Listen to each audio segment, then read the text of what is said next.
ये कहानी राजस्थान के भरतपुर में स्थित एक कारखाने की है, जहां एक भूत ने कर्मचारी बनकर 1 महीने ड्यूटी की।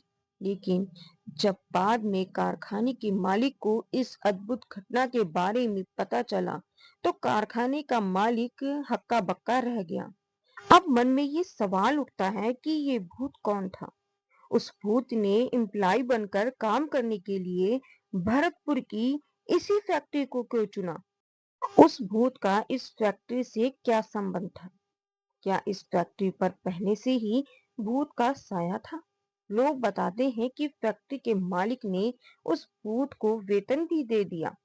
इस कहानी में जानेंगे कि वो किस तरह इस कारखाने की भूत की कहानी जिस किसी ने भी सुनी, उसे अपने कानों पर विश्वास नहीं हुआ। लोग बाग फैक्ट्री की भूतिया कहानी को सुनकर एक बार इस फैक्ट्री को देखने अवश्य आए।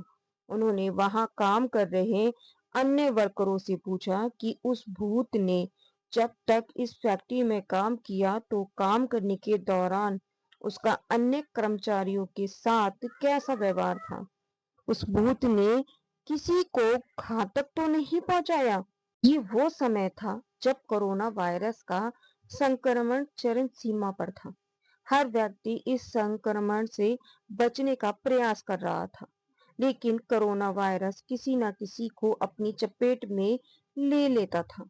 राजस्थान के भरतपुर की एक फैक्ट्री में विशाल जायसवाल नाम के व्यक्ति का काम करता था।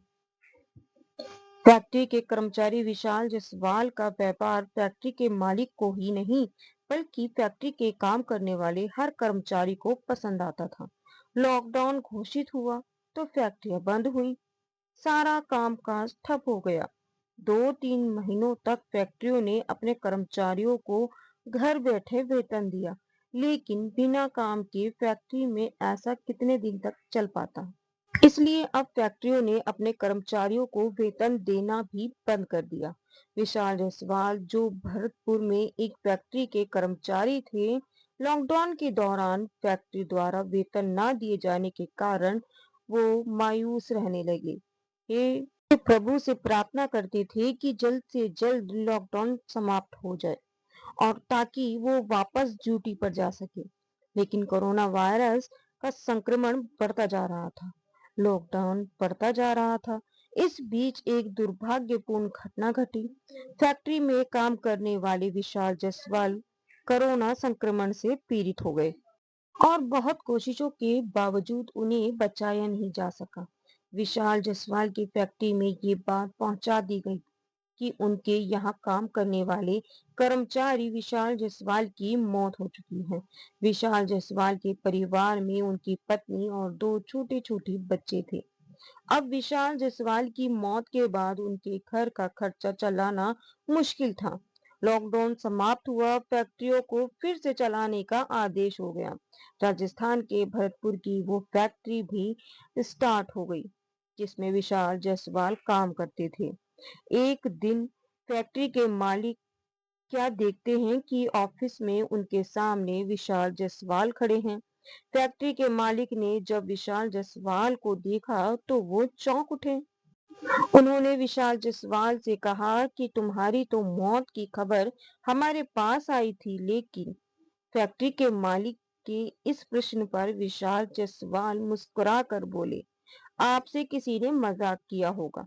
विशाल जायसवाल ने फिर कहा कि फैक्ट्री खुल गई है, मैं काम पर आ गया हूँ।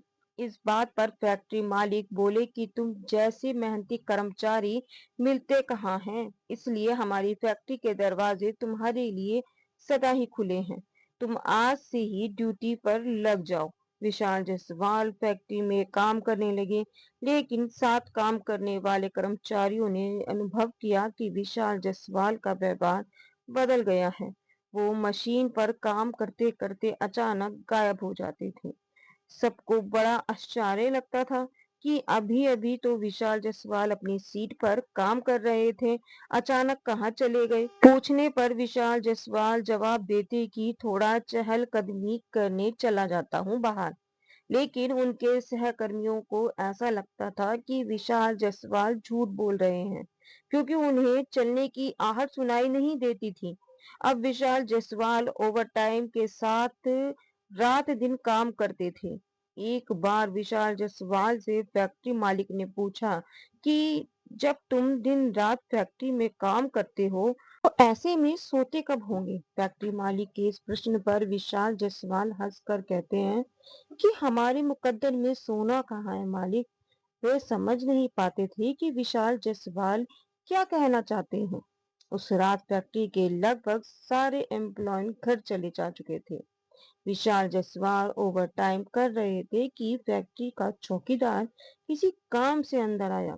उसने देखा विशाल जायसवाल जिस सीट पर बैठे थे वहां एक जीर्ण शीर्ण अवस्था में कोई अजनबी सा आदमी बैठा नजर आ रहा था। ये देखकर फैक्ट्री का चौकीदार बहुत तेजी से चिल्लाता हुआ बाहर की तरफ भागा और फैक्ट्री के मालिक को अंदर लेकर आया। फैक्ट्री के मालिक जब उस चौकीदार के साथ अंदर आए तो उन्होंने देखा कि विशाल जायसवाल अपनी सीट पर बैठे काम कर रहे हैं। ये देखकर फैक्ट्री के मालिक ने चौकीदार को बहुत डांटा और उन्होंने उससे कहा कि ऐसी ऊल जुलूल बातें करने लगी हो, क्या नशा करने लगी हो? कहाँ है वो अजनबी? इस पर तो विशाल जायसवाल काम कर रहे थे। अब ने सोचा शायद उसकी आंखों का भ्रम होगा। फैक्ट्री में 1 महीना काम करने के बाद विशाल जायसवाल ने फैक्ट्री आना बंद कर दिया। वो अपनी सैलरी भी नहीं लेने गए थे। फैक्ट्री के मालिक उनसे मोबाइल से संपर्क करने की कोशिश करने लगे, लेकिन विशाल जायसवाल द्वारा दिए गए नंबर पर कोई भी फोन उठाता ही नहीं था। तब फैक्ट्री के मालिक ने सोचा कि विशाल जायसवाल बीमार होंगे, इसलिए फैक्ट्री नहीं आ रहे। इसलिए उन्होंने सोचा कि घर जाकर उनका हाल चाल भी पूछ लिया जाए और उनका 1 महीने का वेतन भी दे आऊंगा। फैक्ट्री के मालिक जब विशाल जायसवाल के घर पहुंचे तो उनके घर जाकर उन्हें जो कुछ पता लगा उसे जानने के बाद में वे पसीने पसीने हो गए। विशाल जायसवाल के घर जाकर पता चला कि उनकी 3 महीने पहले ही मौत हो चुकी है। फैक्ट्री के मालिक को तो विशाल जायसवाल की पत्नी की बातों पर विश्वास ही नहीं हो रहा था। फैक्ट्री के मालिक ने विशाल जायसवाल की पत्नी को जब बताया कि उनके पति पिछले 1 महीने से फैक्ट्री में काम कर रहे थे तो वो आश्चर्य में पड़ गई। वो सोच रहे थे कि आखिर वो कौन था जो विशाल जायसवाल के रूप में उनकी फैक्ट्री में काम कर रहा था। जब उन्होंने मन में सोचा कि हो ना हो विशाल जायसवाल का भूत होगा, ये सोचकर वो अंदर तक हिल गए। फिर उन्होंने अपने आप को संभाला। फैक्ट्री मालिक ने विशाल जायसवाल की पत्नी से कहा कि बात कुछ भी हो, लेकिन विशाल जायसवाल ने ड्यूटी टाइम टाइम ही नहीं बल्कि ओवर टाइम भी काम किया है, इसलिए उनका वेतन आप ले लीजिए। फैक्ट्री मालिक ने विशाल जायसवाल का वेतन ओवर टाइम मिलाकर कुल 50,000 रुपए उनकी पत्नी के हाथ में रख दिए। विशाल जायसवाल की पत्नी की आंखों से आंसू बह निकले। वो ये सोच रही थी कि एक दिन में बच्चों से बातें कर रही थी कि काश हमारे पास 40-50 हजार रुपए होते तो घर में छोटी मोटी या दुकान खोल लेते। उस दिन उनके पति विशाल जायसवाल की आत्मा ये बात सुन रही थी, इसलिए 50,000 रुपए की व्यवस्था करने के लिए उनके पति ने मौत के बाद भी फैक्ट्री में काम किया ताकि उनके परिवार को सहारा मिल सके।